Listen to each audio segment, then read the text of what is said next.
like to acknowledge that this land we live on is unceded Coast Salish territory, and we share a mutual responsibility to steward these lands for future generations. And now, it's my pleasure to introduce Tara Martin. Tara was born and grew up here on Salt Spring. She went to high school here. She then went to UBC, then on to Griffith University in Australia, and from there to the University of Queensland, where she obtained her PhD in ecology.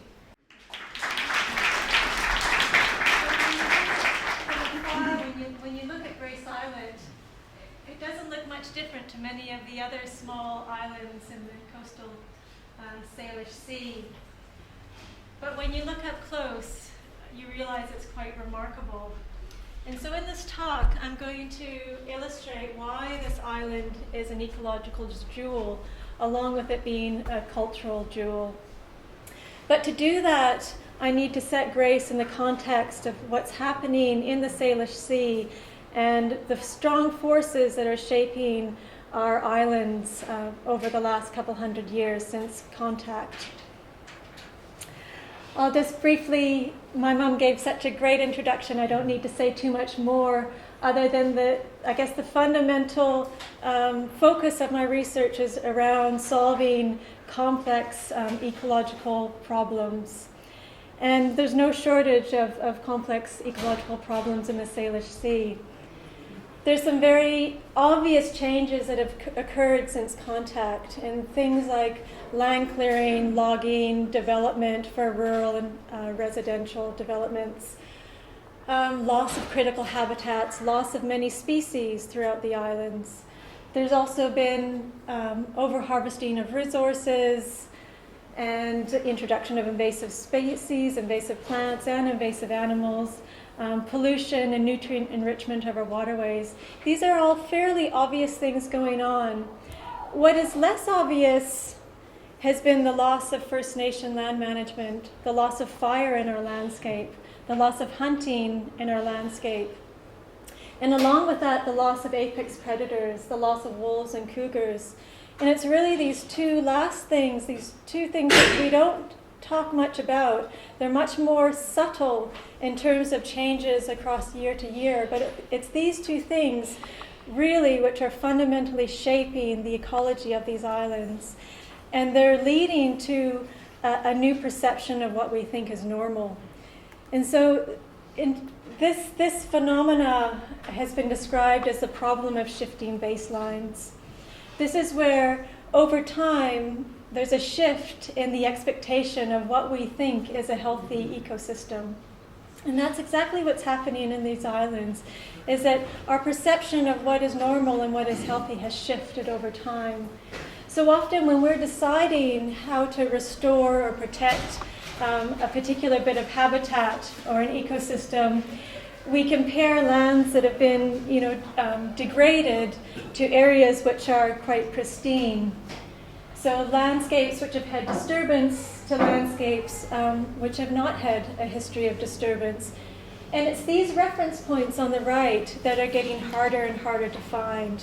Throughout the islands, we have very few sites where we can go and we can actually see the full floristics of what these islands used to have a couple hundred years ago. And the reason is because even in our conservation reserves, the things that are influencing, that are changing our reference points are still acting upon them. So it's not things like logging and even sometimes invasive species. It's subtle changes that are occurring that are degrading these ecosystems. And that's one thing that I want to talk about so that it puts Grace in the right context. So what a healthy ecosystem looks like is shifting. This is a site called Yellow Island in the San Juans. It's quite a remarkable island. And this island is an example of what many of the islands used to look like prior contact. So it's small, it's only around 5 hectares, it's managed by the Nature Conservancy. And it's an exquisite example of a camas meadow. This is a camas meadow that was gardened. It was farmed by First Nations over thousands of years. They actively planted camas, they actively weeded grasses, they actively weeded out other competitors, in particular the death camas, the zygodinus, which is poisonous. There's clay ovens on these islands where they cook the camas for preservation. So this is an amazing historical benchmark, a historical baseline of when we think about restoring our meadows, this is often what we're trying to get to. So if we look at this, this is a great reference point, and then we switch to a conservation reserve on Salt Spring. This is really typical of what a lot of our conservation lands look like here and on many of the other islands. And there's some big differences. First, you see it's not as colorful, for one. There's some different vegetation. But there's also something else going on. You do see, and so in this photo, you see the zygodinus, the death camas. That's the cream flowery plant there. You also see lots of grasses. Most of them are exotic grasses. We don't see, there's a few buttercup, but we don't actually see any of the blue camas. This photo was taken at the same time of year in spring. So if those things were present, they should be expressing themselves. You also see a change in the shrubs and the trees. There's a distinct browse line going on there. So the ocean spray, you can see there's a browse line at about 1.5 meters. Same with the Douglas fir. You also can see that there's a lot of Douglas fir in that photo. There's lots of young Douglas fir there. And then these here, these are Douglas fir, ocean spray, more ocean spray. They're completely bonsai. They've been browsed that much that they're very stunted. And so there's a pressure in this landscape that's not here. On this island, deer have been excluded for thousands of years because it was a garden. If deer went onto that island, they were hunted by First Nations, and now under management by the Nature Conservancy, if deer swim across, they're also removed. Here on Salt Spring, we have a lot of deer, and some of the research that I've been doing indicates that deer are far more abundant now than they ever were historically. So deer are shaping the landscape, and in ways that are so subtle and gradual that our view of what is normal has shifted. When we look at the role of apex predators, so there used to be wolves and cougars used to be very common throughout this whole region, but in the early kind of 1900s they were hunted by settlers. And today there are virtually none. There's the odd cougar that might make its way over here, but it generally doesn't last very long. But on the Central Coast, wolves are still quite common. And if you look at the biomass of their prey, so the key things that wolves are eating, 80% of their biomass is made up of deer. So they're having a huge influence on deer populations. This work shows that wolves will completely depopulate islands, so they'll wipe out the entire population of deer on islands, and it often takes many, many years for deer to come back onto those islands. So there's a long period of time where these islands are free from browsing, so plants can flourish, they can reproduce. The bulbs of camas can grow large. They're not getting eaten down on the top. Their stores are not being worn down. We also know that cougars are a key predator in this region and of deer, but we don't know as much about them.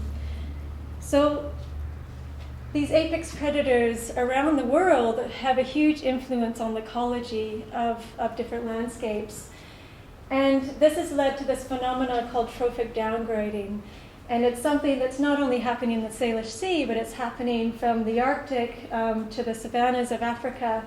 And essentially it's where we've lost a key predator, the loss of a key predator, so say the Arctic fox up in the north, or the jaguar in South America, the wolf across North America or the wildebeest across the savannas of Africa, the removal of these species is leading to fundamental shifts in the vegetation structure and in the composition of that vegetation. So we essentially go from a state, so on the left-hand side you can see where these animals are absent, and on the right, same landscape where they're present. Totally different state of vegetation. And so we see this trophic cascade, the changes in the abundance of different types of vegetation, the composition, and the diversity of the vegetation, and in turn, a change in all of the other animals that rely on that vegetation as habitat and food. So we've written quite a bit, colleagues and I, in particular Peter Arcisse, who's at the University of British Columbia, one of my colleagues. We've written quite a lot about the influence of deer in this region in particular, the influence on the vegetation, and in turn the influence on bird populations, songbird populations that rely on that vegetation for home, for food, for shelter. We've also been working with colleagues up in Haida Gwaii. This is not just an issue within the Salish Sea. The issue of deer overabundance goes right up the coast on many of the islands. And in Haida Gwaii, deer were introduced to those islands in the early 1900s. They were never there following glaciation, whereas deer were native throughout these islands since deglaciation. So in order to get an understanding of what was going on in terms of the influence of deer in these landscapes, we surveyed around 35 islands across the archipelago, down into this, including islands in the San Juans. We surveyed deer density, sometimes directly, but often through their pellets. By using their pellets, we can get a good indication of how many deer are in a particular area. And we did very intense vegetation surveys, mainly the understory, so woody shrubs and all vascular, all forbs and grasses. And then we also did bird counts across all of these islands to look at the influence of the relationship between any changes in structure in the vegetation to changes in the birds. So what we found out through all of this work is that historically deer densities were much, much lower. There's probably one deer, or say 8 deer here per every 100 hectares. And whereas now, when we look at the densities, they're often 1 deer per hectare. So it's magnitudes different. And on Salt Spring, for example, there's about 10 times as many deer as there were a couple hundred years ago. And then we can see visually the differences are quite profound. So here's a typical Douglas fir forest. This is Flat Top Island in the San Juans. This island has no deer, and it's virtually impenetrable. Like this island, I had to crawl on my hands and knees in places to get through it. The vegetation was that dense. Are they all native deer? So so the black-tailed deer, the black-tailed deer is native. Mm-hmm. There's also fallow deer that have been introduced to several of the islands, and in Sydney Island in particular. Yeah. So there's both, and fallow deer have spread to Maine and Galliano, and many of the smaller ones. But black-tailed deer is native to this region, and it's the one that's most widespread. Mm-hmm. But fallow deer breed amazingly well. They're not as good swimmers as black-tailed deer, so they haven't dispersed as quickly, but they are dispersing. Yeah, our people don't like the fallow deer. No. They were bad idea to be introducing animals. This is another example of of the Douglas fir forest. This is Maitia Island, again in the San Juans, where there's no deer. Quite a diverse understory of shrubs and ferns. And then this is getting closer to here. This is Wallace Island. This island has deer, about 1 deer for every 10 hectares. But you can already see just the shift in the vegetation. The only thing that's changed here is deer. Both islands have suppressed fire for a very long time. Really, the overall plant composition would have been very similar to begin with, but the only difference is the addition of a herbivore. And then this is what happens when you get very, very high densities of deer. So on Sydney Island, where there's black-tailed deer and fallow deer, over 1 deer per hectare, and they eat everything. They even start to ring bark the trees. And on Sydney Island, there's been an effort to cull the fallow deer, but there's still many more deer on that island than it can actually sustain. If we look at a common shrub, ocean spray, so this is a typical shrub that's found throughout the Salish Sea, and this is what its structure looks like when it hasn't been grazed. This is the North Bolinas Island up around Nanaimo, off the coast of Nanaimo. Very full structure. This is what the shrub looks like when we add some deer. So this is about 1 deer for every 10 hectares. This is Little Darcy Island, just south of here. And then again, when you add a few more deer, this is what the shrub starts to look like. So you get all this sort of compensating coppicing out from the bottom, lots of dead stems, and eventually the whole plant will die. And one of the key things here is that there's no regeneration. So these plants have no opportunity to get seedlings established. So seedlings just disappear. And so really they're the living dead. And likewise, plants, arbutus, Gary oaks, they have no chance of regeneration under these conditions. And this is just a cartoon showing essentially as you go from a very, what we assume is probably normal was the baseline for deer around sort of less than 8 deer per 100 hectares, through to the extreme example of 1 deer per hectare, and just the change in that structure. And so one of the things that I was really interested in is how does that change in structure influence the animals that rely on that structure for habitat, and in particular songbirds. What are the influence on songbirds? And so part of my research has been around looking at, of this sort of this group of songbirds in our area, are there any changes in their abundance depending on how browse these islands are? And what we find is that birds that hang out in the canopy up the top of the tall forest, they seem to be doing fairly well. Their numbers, they're not really responding to browsing by deer.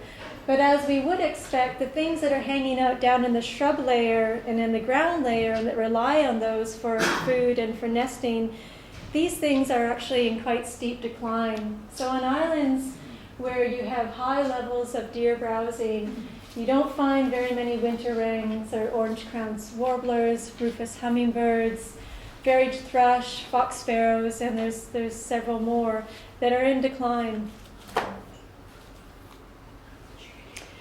So our baselines are shifting. This is a typical walking through a forest on Salt Spring out around Mount Bruce. This is what it might look like.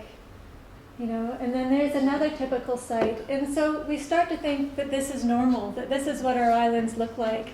But actually, this is not normal at all. If you put up an exclosure in one of those sites, 5 years, this exclosure was up, and this is what it starts to look like. And you think, wow, things have radically changed. So this is Sydney Island. We have a whole series of exclosures on Sydney, and they're there as basically an indication to the public of what's going on. Again, if you put a fence around a Gary oak, all of a sudden you get all these seedlings popping up. You wouldn't find a seedling outside of that exclosure. This is Jones Island in the San Juans, teeming with seedlings.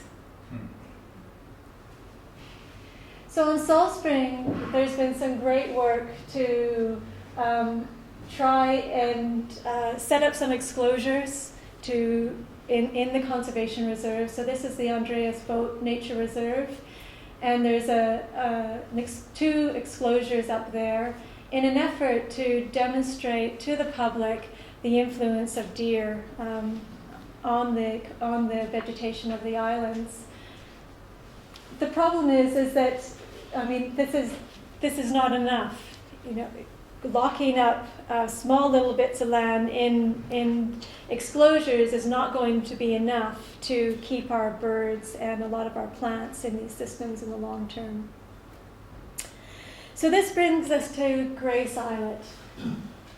So Grace is quite remarkable in that it is one of those baselines.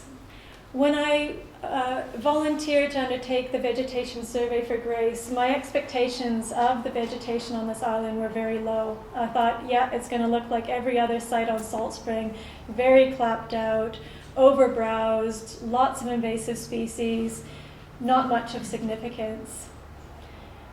So when I arrived, it brought me to my knees, because when I arrived, this is what I saw. Absolutely extraordinary. It literally brought me to tears. So there's camas, up to my waist, sea blush, this pink plectritis, Pacific sanicle, amazingly lush Gary oaks, just amazing. There was chocolate lilies, with stems, as thick as my small finger, and we know from common garden experiments that to get that big, those chocolate lilies have to be well over 30 years old. The bulbs have to be well over. So these things have been there for a very long time. And this particular chocolate lily was, up to here in height. There's also this rare form of chocolate lily. This is something that I've only ever seen on one other island before, Yellow Island in the San Juans. And this is a fritillaria, and it's a genetic mutation where it just has this yellow form. There are several specimens of this particular yellow flowering form on Grace Islet. Again, truly remarkable. This is Menzies larkspur, or native delphinium. This is not very common. We don't find this on many sites at all. I mean, the camas and the chocolate lilies are much more common than this, but there is many, many specimens of this native delphinium. Again, just thick plectritis, this sea blush. And the interesting story about sea blush is one of the things that we've been looking at, Peter and I, is that we've noticed that on islands that are heavily grazed, the stature of this plant is very diminutive. They're dwarf. They're maybe only a few centimeters high, if that. Whereas these, if you stretch them out, they'd be as tall as I am. They're well over 1.5 meters. And the seeds themselves are different. So the seeds on islands that have not been browsed have wings on them. They're much a larger seed, and they've got these wings, whereas the seeds on islands that are browsed over time and that have that diminutive stature, they're very tiny and no wings. And so browsing is actually selecting different genetic traits, different phenotypes, and so we're changing the whole genetic structure of our plants through this pressure of continual browsing. Then again, just amazingly dense camas and Pacific sanicle, that's the yellow flowering one there, snowberry, plectritis, more camas, chocolate lilies, huge chocolate lilies, just quite amazingly, so robust. What island is this? This is Grace. Oh, This okay. is all on Grace. Oh, nice. Yeah. And it's been replanted again, so. Well, so I'll get to that in a minute about the Okay. restoration. Yes. When was this? So this was May 2014. This was just before the building commenced. Yeah. So this is looking south through the Gary Oaks. The other interesting thing is there's a lot of Gary Oak seedlings on this island, and that's something that you don't find on Salt Spring at all, is Gary Oak regeneration, unless it's under a cage or in an exclosure. Tara, why do you think this area wasn't browsed, given that it's so accessible? Yeah, thanks for reminding. Really important point. So the reason why Grace Islet has remained like this is actually a function of the Ganges village site. So because Ganges has been habitated for a very long time, very active, deer don't come into this area. And so it acts as this amazing buffer. Even though you can walk to Grace at low tide, it would be very accessible for a deer. Because there's so much human activity surrounding Grace Islet, it provides this amazing buffer. Yeah. Now we're looking north back to Grace Point.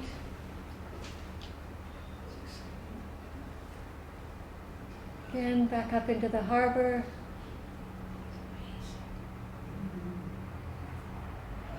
Blue-eyed Mary.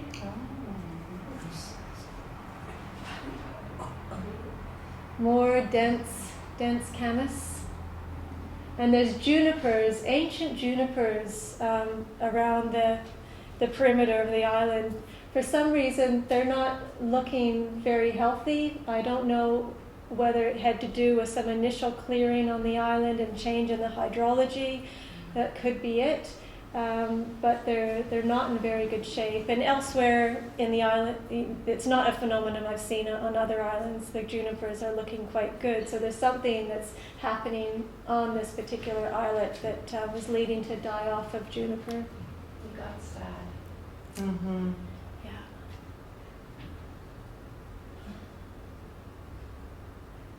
More dense camas. There are several exotic grasses on the island, mainly orchard grass, which is found throughout the whole archipelago. But there's a lot of native grasses on this islet as well. Some bromes and fescue. Again, the native delphinium.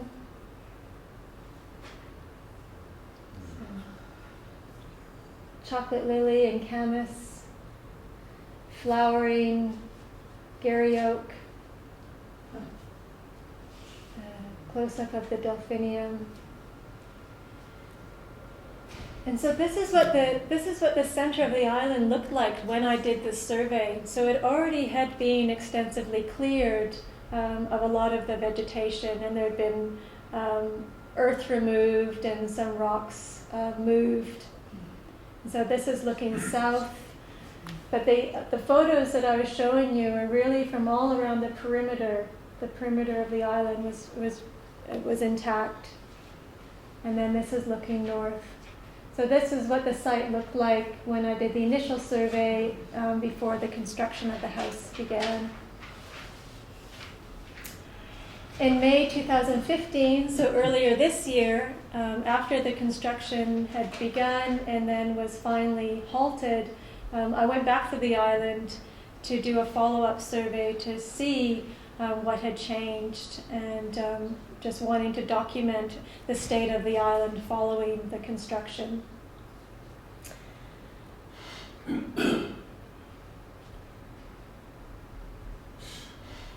So this is sort of looking into the construction site. The timing when I went back was a few weeks later than when I did the initial survey. So a lot of the flowering had finished, but you could still see all the plants and the seed heads of various things. So I was still able to ascertain any kind of major shifts. And I guess the most heartening thing was that even though that centerpiece of the island had been scraped of soil, it had been trampled, it had this monumental house built on top of it, what was really heartening to see was that these are camas. These are camas in seed. And so their bulbs are often really deep. And so even though that soil had been scraped and there had been a huge amount of earth moving going on, things were coming back right through the construction site. And unfortunately, there's been an introduction of quite a lot of invasive things have come in. But I'm quite confident that with the right stewarding, this area can be regenerated. And over time, the floristics of this islet will be exceptional again. And one of the reasons for that is because the perimeter of the island, the vegetation is still quite intact, and there's such robust specimens of plants, and they're heavily seeding, and just by managing that seed resource, allowing it to regenerate largely on its own, I suspect, in another 15, 20 years, it'll look quite amazing. And the key thing here is because we know that the genetics of these plants are quite unique, and that the genetics of the plants on this island are quite unique because it's been excluded from browsing for so long.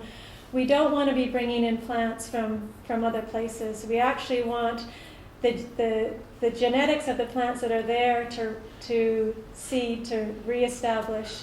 Otherwise, we lose our baselines. If we want to study the influence of browsing or find out how different forces are shaping our plants and animals, if we start moving too many things around, we start mixing things up, and we've lost that important reference site. So it's really key here that we just allow the regeneration to happen as naturally as possible, but help it by removing these invasive things. So again, like the First Nations things, weeding out the things that we don't want, allowing the things that we do want to thrive. So what have we learned from Grace? And I think the key thing is that Grace offers us a really precious baseline. And there are no sites on Salt Spring that rival anything that is found on Grace Islet. And that's a real tragedy, because this island would have been covered in meadows that look just like Grace. And so it's a really important reference point for us in conservation to be able to look at, okay, this is what an intact ecosystem looks like if we want to do restoration, in our conservation reserves on our own land here. What is our conservation goal? What are we looking to achieve? And it's only through islands like Grace that we can get a sense of what that is. We know that the loss of predators and the loss of fire throughout this region is contributing to this shifting baseline, this shifting reference point about what we think is normal. There's very few islands such as Grace that remain today, but there are some others. One of them that we've been working on recently is Owl Islet, and so it's a bit further out in the harbor. It's right next to Prevost. And it has an extraordinary diversity of flora, amazing. And it also has strong evidence of First Nation use and potentially burial. So it's the next islet off the rank in terms of conservation. It's currently for sale, and I think around $1.5 million. But fortunately, in that case, the owners are very sympathetic to conservation. And so hopefully we'll have a much more positive outcome, much quicker and much cheaper than what happened on Grace.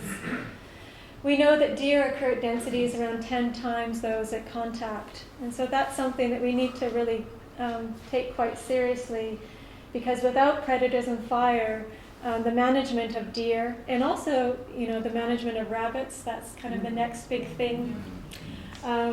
And without some management of Douglas fir encroachment, without fire, Douglas fir take over these Garry Oak meadows.